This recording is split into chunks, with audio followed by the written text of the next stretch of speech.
Well, you can have a lot of people tell you how confident they are and how much they believe that they're all that. But if you're a person who likes to, pay attention to people when they speak, to people when they do things, you can realize that, well, this person speak a big game, but his confidence is actually fragile. This is not because, when the person is saying that they're good at this, they do it with doubt. But it is because you have studied them and you realize that their confidence is not that strong. It's not rooted on solid ground. It is fragile. Why a person's confidence will be fragile? It will be because their confidence is not based on their abilities to do something, which comes from the knowledge that they have acquired for themselves and being able to perfect that knowledge so that it can bear fruit. It is based on what people think of the person. You see? So I'm going to repeat again. Their confidence is not based on their ability to make things happen or to do things, which comes from the fact that they have acquired knowledge and perfected it so that it can bear fruit in real life. It is based on what people think of them. Let me give you an example. So, if let me talk about musician. So, a musician is a person whose skill is based, whose, how do I put it? It's like a musician's fruit will always come to what people think of the production or the art that he makes, or any kind of artist.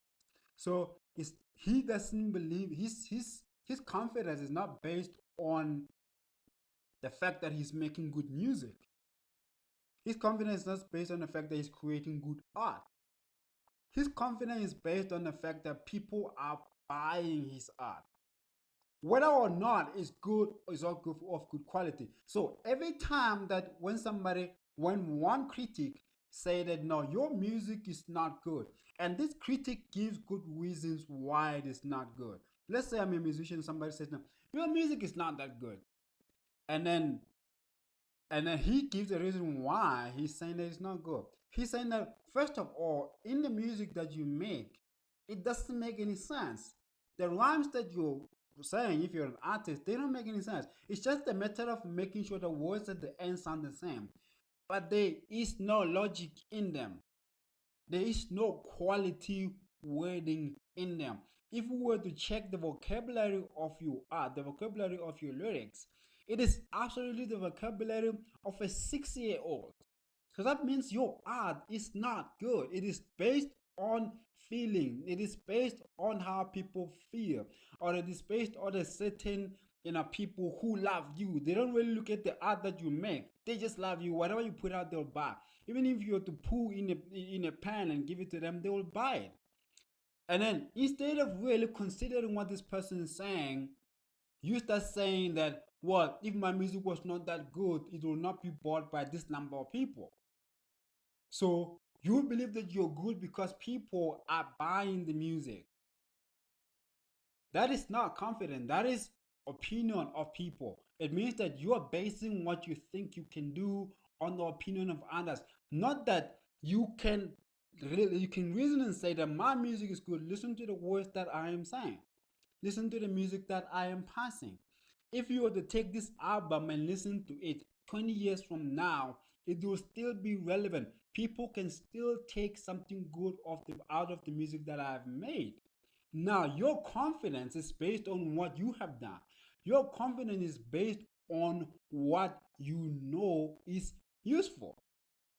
You see, so you're confident that you're good in your art because you know that this art is timeless. It's timeless not because it's something like gangsterism that people are gonna think that because that is the root of hip hop. Now it's like if a person of any culture, of any religion, was to listen to your art, they're gonna think like, wow, this man says some good things. This man is saying some real good things which are useful to my life, even though I don't believe in the same thing that he believes in. So your confidence is based on a fact that this can be useful to anyone who can listen to it. Not because some people are buying, because what people don't realize is that you could be selling to a market or to a people who maybe may not be that smart.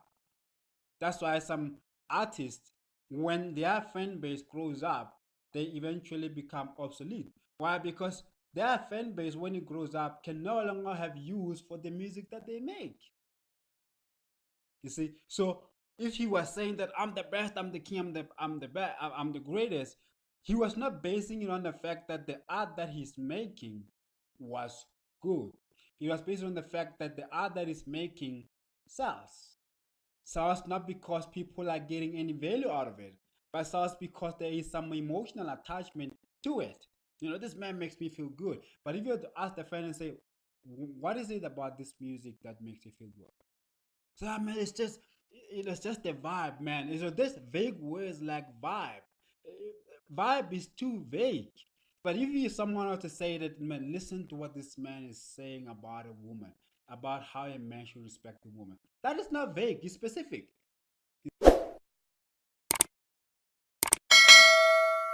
You see, so you can see that people are buying into the quality of what you're making, not into a vibe, not into a feeling, because a vibe changes, a feeling changes. And if you think that you're good based on the fact that, you know, some people are getting the vibe or getting some feelings out of your making, your goodness or your confidence that you're good is absolutely fragile. And you need to change it. You need to base it on quality. You need to base it on what you know that you're putting out put value to people's lives. And you know that when even yourself, when you listen to it, because sometimes people forget to listen to what you're saying and what they are saying. Sometimes people forget to read the books that they have written. If you read your own book and you feel you can't stop reading it, but it's your own book. Remember, when you write a book, you write. But when you read it, you're actually reading it, paying attention to what you to your own words, to what you're saying. And you feel like, wow, this book is good. Not because you wrote it, but because you feel like even yourself while you're reading, you're getting value from it. So that means that you know that this book is good because it even adds value to the one who wrote it. So if somebody was to read it, they'll also get value from it. So you could say that, well, I'm a good writer. The content that I bring in my books adds value to people's lives. So you are confident because you know that what you do is based on what you do. It's not based on what other people are getting out of it. You know that if a person wants to read your book objectively, not judging based on appearance, that because you are who you are, then it's not good, just because some people, you know, attach emotion on what other people are doing because they think that they are black or because they think that they do not belong to the same religion as they do. So in the end, whatever thing that comes from that person, they dismiss it as wrong just because it comes from that person. They don't even read it. They, was it done by that person? Ah, well, it's wrong.